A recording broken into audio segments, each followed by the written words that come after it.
এই বাংলাদেশের মানুষ এই 2024 এসে ছাত্ররা গণ অভ্যুত্থানের মধ্য দিয়ে এই ফ্যাসিবাদী সরকারকে তারা গণ আন্দোলনের মধ্য দিয়ে তারা তাকে হটিয়ে দিয়েছে।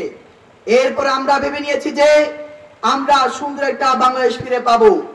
এই বাংলাদেশের মধ্যে থাকবে না কোনো টেন্ডারবাজি, থাকবে না কোনো চাঁদাবাজি, থাকবে না কোনো রাহাজারি, থাকবে না কোনো চুরি ডাকাতি। কিন্তু আমরা এরপরও দেখতে পেয়েছি এক ফ্যাসিবাদী সরকার পলায়নের পরে আরেক ফ্যাসিবাদের সরকারের তাদেরকে আমরা দেখতে পাচ্ছি।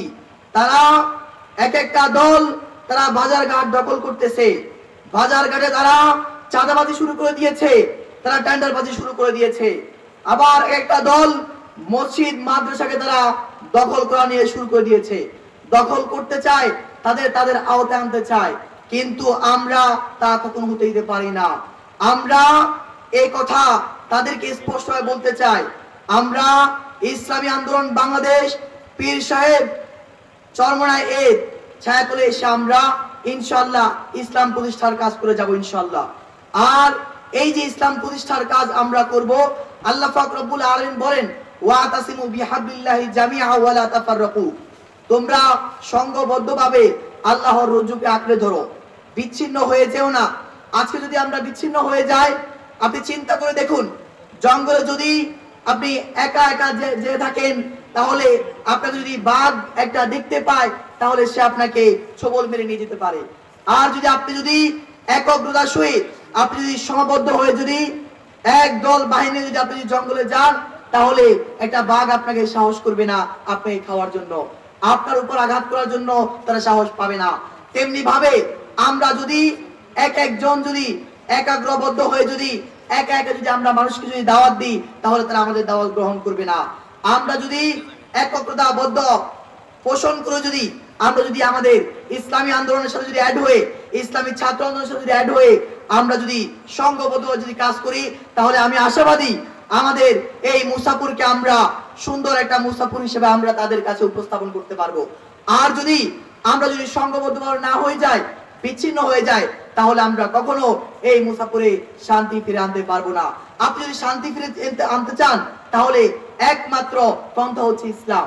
আর এই ইসলাম আপনি কায়েম করতে হলে প্রথমত আপনাকে ইসলাম নিজের মধ্যে রাখতে হবে। আপনি নিজে ইসলাম মানেন না, তাহলে আপনি কিভাবে ইসলামের দাওয়াত দিবেন মানুষকে? তাহলে এই দাওয়াত মানুষ আর কবুল করতে পারে না। আপনি যদি মানেন, তাহলে আপনি যদি মানেন মানুষকে একটা দাওয়াত দেন, তাহলে সে আপনার দাওয়াতটা গ্রহণ করবে। আর আপনি ইসলাম নিজের মধ্যে ইসলাম নেই, তাহলে আপনি মানুষকে দাওয়াত দিবেন, এই দাওয়াত সে কখনোই গ্রহণ করবে না। আপনার নিজের মধ্যে ইসলামের কোন নবীর কোন সুন্নাহ নেই, আল্লাহ এবং রাসূলের কোন হুকুমত আপনি নিজের মধ্যেই আপনি পালন করতে পারতেছেন না। আপনি আবার ইসলাম প্রতিষ্ঠা করবেন, ইসলামকে এতই সহজ হয়ে গেছে, আপনি ইসলাম প্রতিষ্ঠা করতে চাইলে ইসলাম প্রতিষ্ঠা হয়ে যাবে না। ইসলাম এত সোজা নয়।